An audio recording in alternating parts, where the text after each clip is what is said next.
cultural issue. And when I say I'm not political, I don't understand politics particularly well. Yeah, Right, I've but you watched the understand after-school special humans. how You understand humans. I actually did get invited to speak to a Kamala Harris.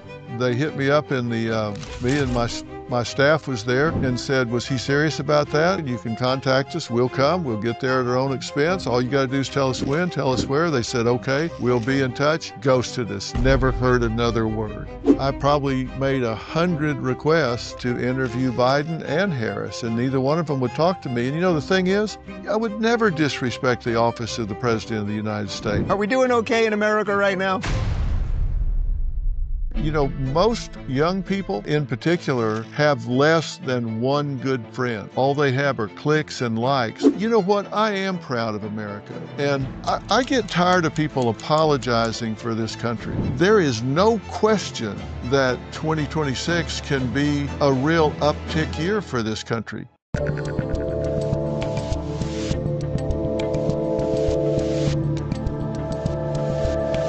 All right, Dr. Phil, you're past the point of intro. You get no intro today other than you are Dr. Phil. Everyone knows you are Dr. Phil. You've done like basically 4 billion things in television and entertainment and across 1,000 verticals.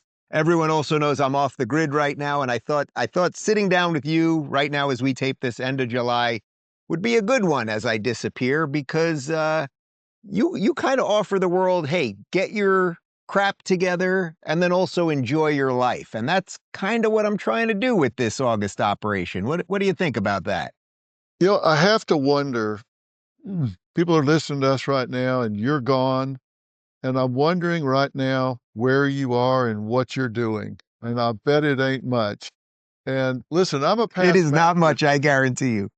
You give me a couple of days off, I get as worthless as a lizard on a rock. So I can just imagine what you're doing right now while this is playing and you're here and you're present, but you're really not, because the miracles of electronics. You're there, we're here, but don't tell us where you're going, because somebody will find you. No, listen, they find me one way or another. I am not going to tell anyone. But what do you think about this crazy August thing that I'm doing? Because you have spent a career really telling people, in essence, to kind of get their stuff together, to figure out how they can triangulate towards something that'll be good for them and their families and all of that. I kind of did this 9 years ago. This is my 9th year doing it. It was sort of a joke at first, but now it's really become an important piece in keeping me refreshed and renewed to do the daily battle thing that you and I are both in now. Well, you know, I think it's a great thing. Is it too long? Is it long enough for you? When you come back, are you ready to come back? Do you get bored before you come back? Is it the right length of time? You know, every year it changes a little bit. Last year was the first year that I was like, I could probably do this another week or so. You know, like I Really? really felt it. Yeah, and the irony is I love what I do. It's not about escaping this. I wake up with passion every day, working with great people, doing something I love, just like you do.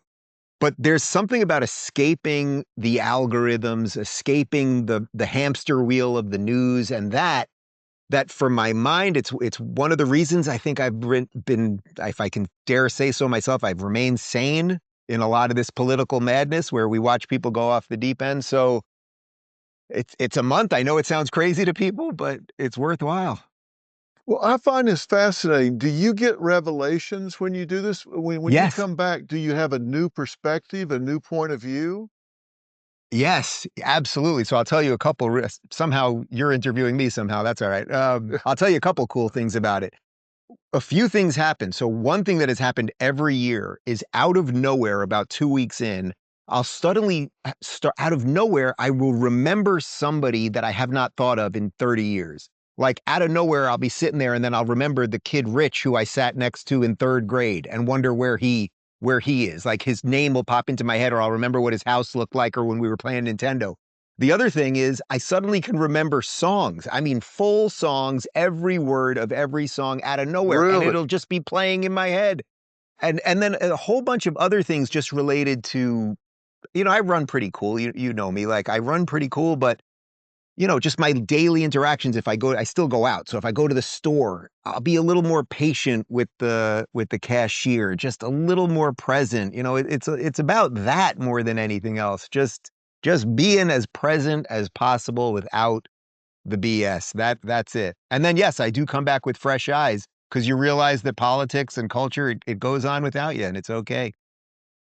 Yeah, I think that's great because that's what I get from traveling. I go places that I'm not every day, and if I don't care where it is, particularly if it's really different, I realize, you know what?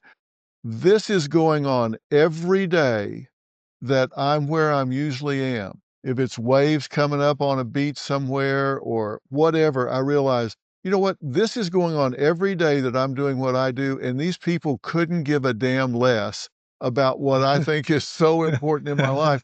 They get up every day, they're doing what they're doing, they're walking down this street. They don't care, they don't know. I am not the center of the universe. And it really puts things in perspective for me. I think it's great that you do it. This month, Tax Network USA is celebrating American Pride Month with 10% off all services honoring freedom, resilience, and financial independence. If you missed the April 15th deadline or you have back taxes, don't wait. The IRS is ramping up enforcement fast. Penalties can hit 5% per month. The good news, Tax Network USA can help. Whether you're self-employed, run a business, or your finances are a mess, their experts know how to get results. Consultations are free, and acting now could save you from wage garnishments or bank levies down the road. Call 1-800-958-1000 or visit tnusa.com/Dave to get started. Take advantage of this month's sale for 10% off. All right, so all that being said, I disappear for a month, you travel the world, but we do something very similar for a living, which is try to communicate a lot of craziness, whether it's political or cultural or I suppose psychological, maybe philosophical, religious. We try to communicate that stuff to people in a way that hopefully talks them off the ledge a bit. How do you think we're doing? Are we doing okay in America right now? You know, I think so. I don't think we're as nearly as divided as some of the media would lead us to believe. I think they're kind of fear-mongering. There's no question there's division, but I have to say, I don't think we're as divided as we think we are. And as I move around and talk to people, I think there's still those kinda, fringe groups that are, beating the drum, but, you know, I think as people get if you go to Maslow's hierarchy of needs and, first thing is survival, and then people wanna start looking to see their quality of life, and then whether or not they're doing things they wanna do. It just seems to me like things are settling down and people are feeling better. I don't think that it's, nearly as dire as some people wanna make us think, and I think people are a little more optimistic than they've been in the past. So I completely agree with that. And again, it's partly why I do the month off, because when I step away, it used to be that social media was a mirror, and somehow I think it's become a funhouse mirror now, where it does not reflect us properly. It reflects a very distorted version of us. But do you think that partly the reason people think it, do you think that is just a function of modernity in some sense, that we have it so good, say in America in 2025, that we're able to navel gaze to the point that we think all hell's about to break loose when we are really doing some incredible things before we even talk about any of the political stuff? I mean, just that humanity is in a very good spot, actually.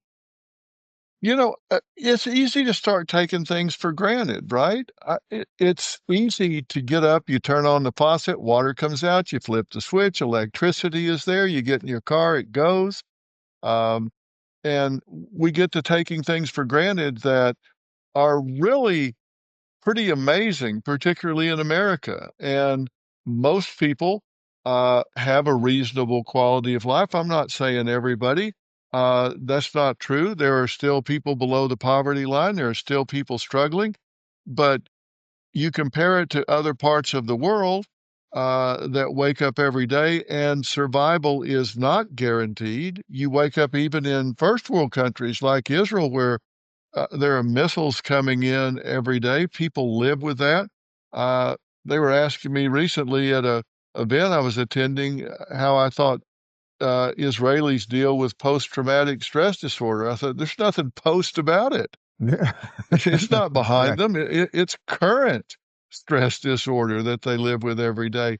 We don't live with that here. We have so many things that we have to be thankful for. And, I am the incurable optimist, but I think we need to, I don't think it's just optimism. I think we do need to really take time to count our blessings because uh, not everybody's in the same position in this country, but if you're healthy and you've got freedom and you've got options, I tell people all the time, I think at least once a week, not in a spiritual way, we need to really take time to count our blessings. And I mean out loud, write it down, do something where you think, these are the things I should really be thankful for because we don't do that enough. We focus on our problems because, pain gets your attention. If something's hurting and hurting in your life, hurting you mentally, emotionally, physically, you pay attention to that, but we don't pay attention to the things that are working, the things that are comfortable. If you've got a tailwind, you got the wind at your back, you just kind of enjoy it, but you don't take time to give it your attention and say, hey, this is a good thing. And I think we need to do that more. So speaking of good things, you had an incredible run on television for over 2 decades. Then a couple years ago, you decided to jump in on the online thing. That's when we first connected. And I told you the first time that we spoke that you actually helped me out a lot when I was watching you on Oprah back in, gosh, it must be 2002 or something like that. Maybe even before then, if I'm not mistaken. And Yeah. what do you make of the transition? How is the transition from kind of corporate controlled media to freedom, running your own operation, doing whatever you want, getting out on the road, as you just said? How has that changed? How's that been for you? It's really been good. And I have nothing but positive things to say about the time I spent at CBS.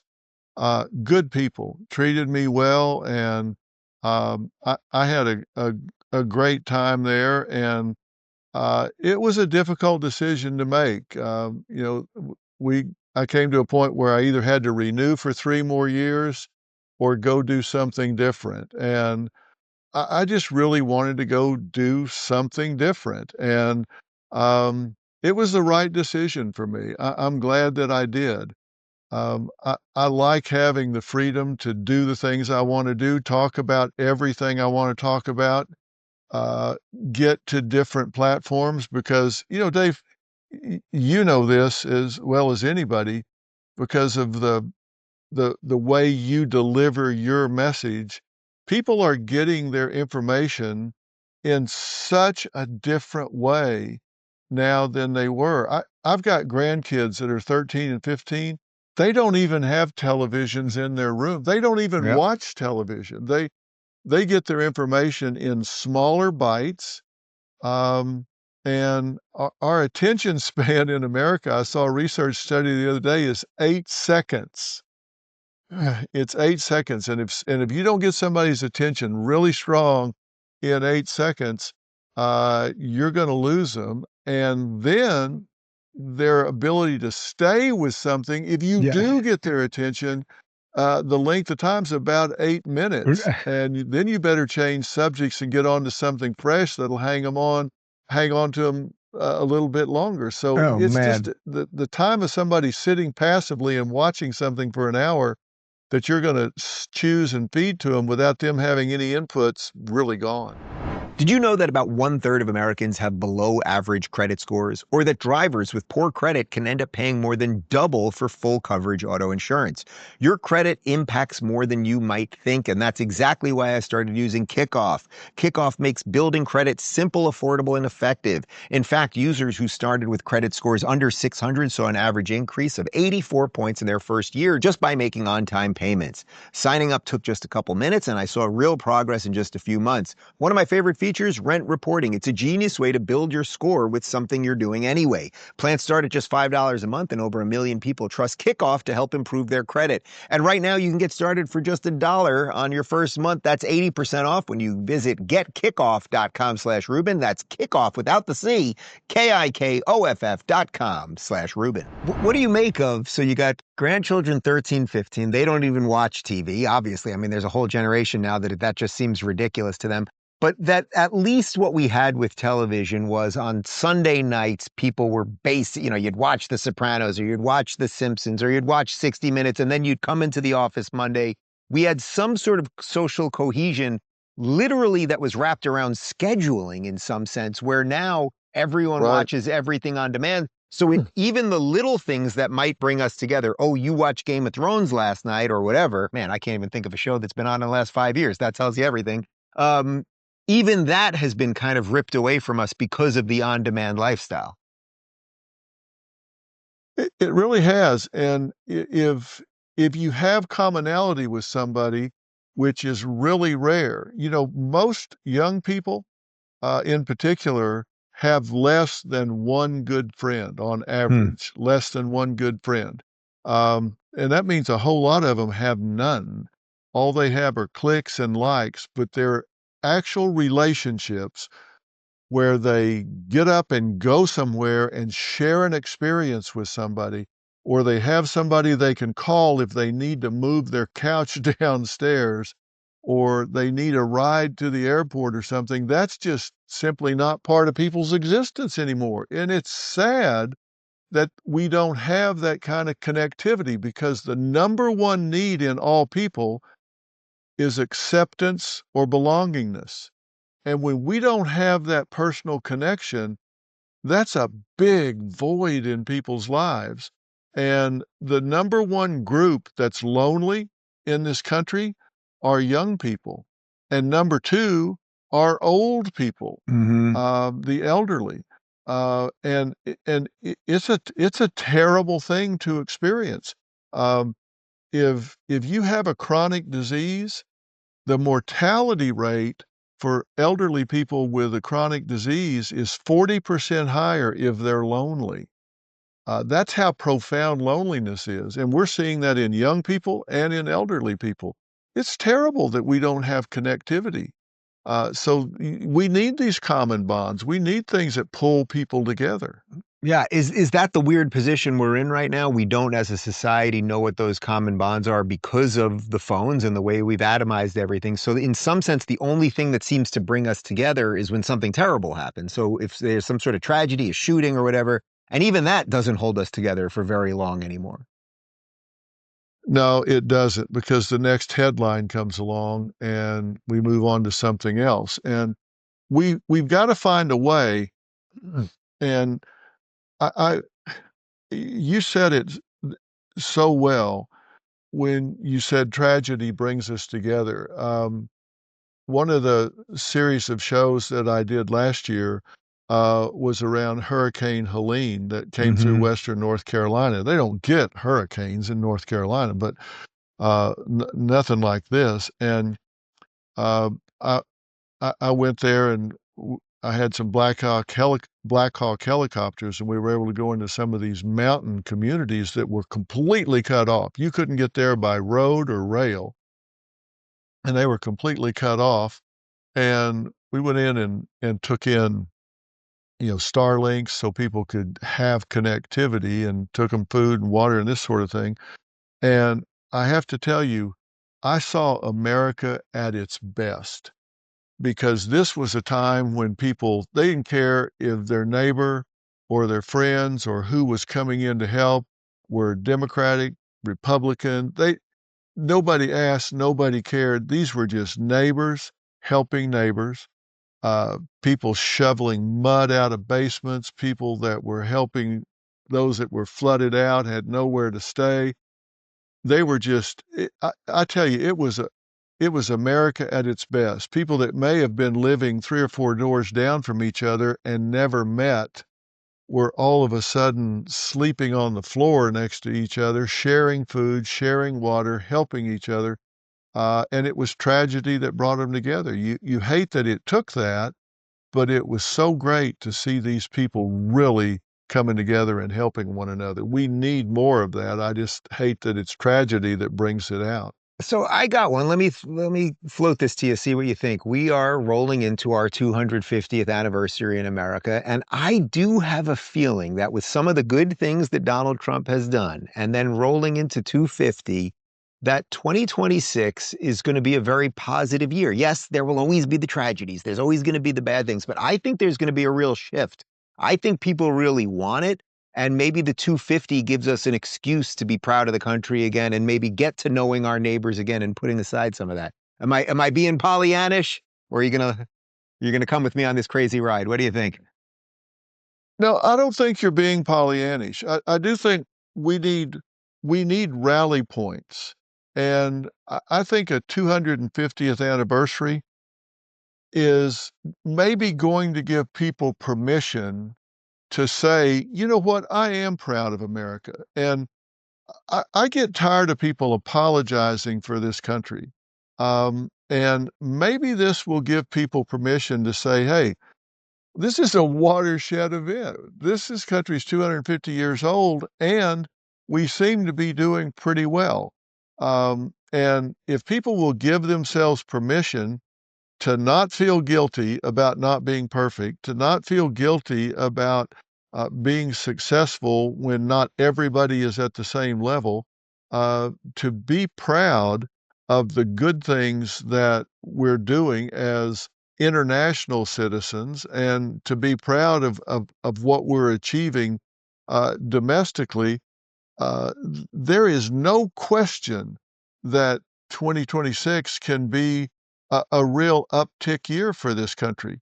And that's so important because when you have a positive mindset, not being Pollyannish, but actually a positive mindset, uh, we function at a higher cognitive level, we function at a higher physical level, we're more productive. Everything goes better when you have a positive mindset. Your brain changes, your brain chemistry changes, your physical chemistry everything changes when you have a positive mindset. And that's true individually and collectively. So I think we are going to have a good year in 2026. And I think if people will give themselves permission to celebrate, it'll be great.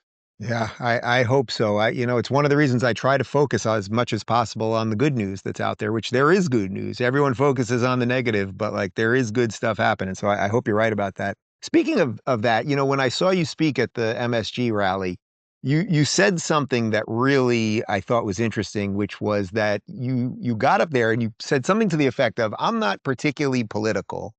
I would have gone to a Kamala Harris rally too, but I didn't get invited." And you got applause for that. And I know you were telling the truth. And obviously, they did not invite you. And we don't have to do a postmortem on what they did there.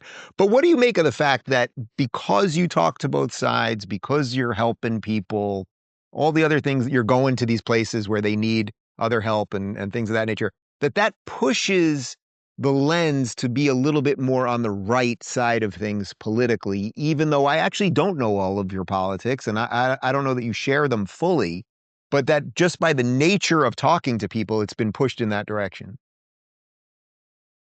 Well, it has been pushed in that direction. And look, when I say I'm not political, um, I mean I'm I talk about cultural issues. And when I say I'm not political, I don't understand politics particularly well. I'm not, and that's not I'm not trying to be um, uh, self-effacing about it. I mean, I really don't understand the political system. What I do understand about it, I don't like. Um, but Right, I've but you watched the understand you after-school understand special of humans. You how. understand humans. That's right. And I've watched the after-school special, like how a bill becomes a law and the little bill walks along. I get it at that level, but I really don't understand all the ins and outs of it, and I don't think I need to. I don't need to understand that. I do understand culture. I do understand the collective consciousness of America, and I think I do understand human nature. And I think politicians talk a lot about culture, of course, because they've got constituents and they understand that they have to answer the call when people have issues. And so I think they talk about my area more than I talk about theirs. And listen, I want to own the debate lane. I'm willing to talk to both sides, and sometimes there's four sides, five sides on something. And I want to platform responsible people. I'm not going to put the KKK on. But if there are responsible sides to an issue, I want to platform them and give them a voice and discuss it. But um, and I actually did get invited to speak to a Kamala Harris um, event right after Oh, Madison Square Garden. They hit me up in the me and my staff was there in the lobby of the Peninsula Hotel and said, "Was he serious about that?" And I oh, was wow. standing right there. My staff said, "Yes." They said, "Well, we've got one coming up, and here's the information that um, you can we said, "Here's our information. You can contact us. We'll come. We'll get there at our own expense. All you got to do is tell us when, tell us where." They said, "Okay, we'll be in touch." Ghosted us. Never heard another word. They actually didn't want me to come at all. I think maybe that person got back and said, "Hey, I talked to Dr. Phil." And they said, "Are you nuts?" Because they actually didn't want me there. But I damn sure would have gone. And I probably made 100 requests from people inside the party, inside the inner circle, to interview Biden and Harris, and neither one of them would talk to me. And the thing is, I would never have disrespected either. I wasn't Of a course, of particular Biden course. fan, but I would never disrespect the office of the President of the United States. What a bad look that is. You just don't do that. I wouldn't do that. I would have treated him with the dignity and respect that someone in that office deserves. I would have asked questions, of course, but I would never disrespect the President of the United States. And I said very clearly, had Kamala Harris been elected president, she would have been my president. And I would have supported her as my president. I made that very clear. And I said, if Donald Trump's elected, he will be my president, and I will support him as my president. I've always said that. Today's show is brought to you by Rumble Premium, the home of free speech and exclusive content from the voices that matter. With Rumble Premium, you get ad-free viewing, access to exclusive shows, and premium features across the platform. We're talking about Crowder's Mug Club, Tim Pool's Timcast, Russell Brand's Raw Commentary, and much more. Whether it's breaking news, real talk, or the content that challenges narratives, Rumble Premium puts you into the front row. Support creators who actually say what they mean and mean what they say. Go to rumble.com/premium/Rubin to join today. That's rumble.com/premium/Rubin, because truth shouldn't come with a filter. Well, they were paying a lot of the celebrities a lot of money to be on stage with her. Maybe they couldn't afford the Dr. Phil fee. Maybe your honorarium's a little, Yeah, well, you got too many zeros in there, my friend. yeah, I didn't get paid doodly squat for showing up at Madison Square Garden. I tell you for sure. Let me ask you one other thing, and then why don't we pick this up? I'm gone for August. Why don't we pick this up beginning of September when my brain has fully reset and you can see what you can kind of squeeze out of the orange there? But let me ask you one other thing, just on the personal side, because you don't talk that much about your personal life.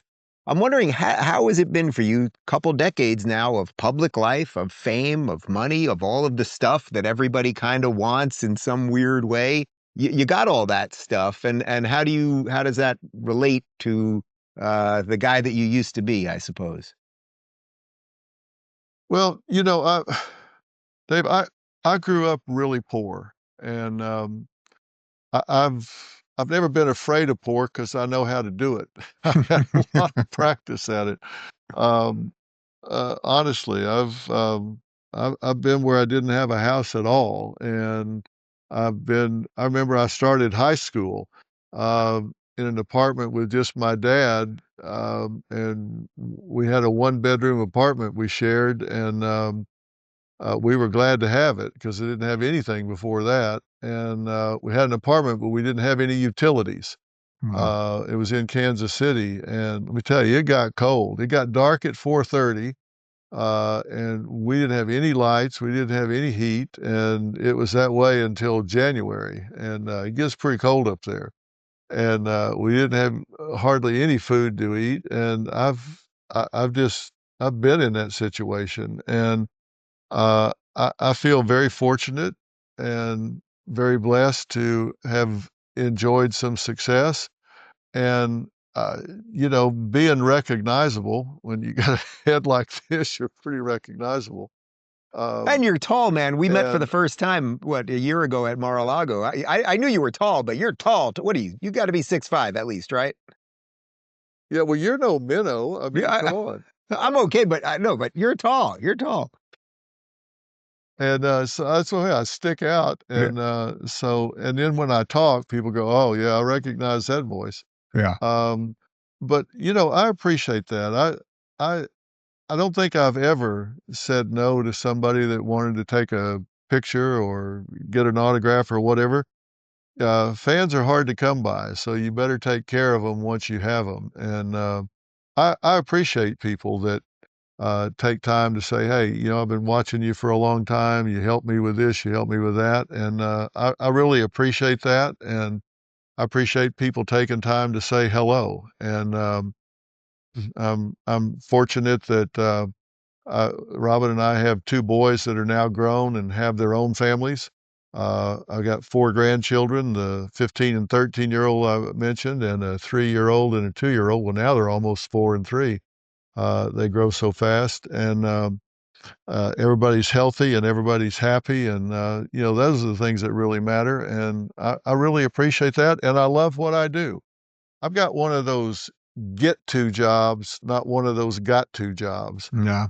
I look at it as a job I get to do, not a job I've got to do, and that's a pretty good deal. I know you feel the same way because we've talked about it. And these are things that not every day's the same. Not every day's fun. Some days you wish you could uh, stay home, stay in bed, or whatever. But most of the time, I'm really excited to get to go do what I do, and that's this deep into it.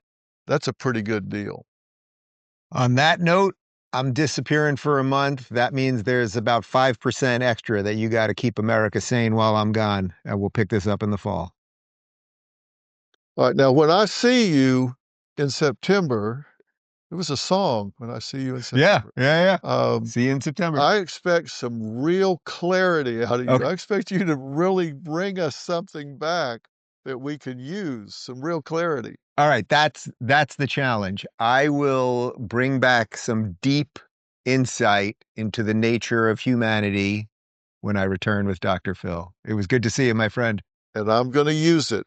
I'm gonna use it, so I'm looking forward to it. Have a great August. I'll talk to you in September. Thanks, Doc. For more insightful conversations on how to live the good life, go to our lifestyle playlist. And if you want to watch full interviews on a wide variety of topics, watch our full episode playlist, all right over here.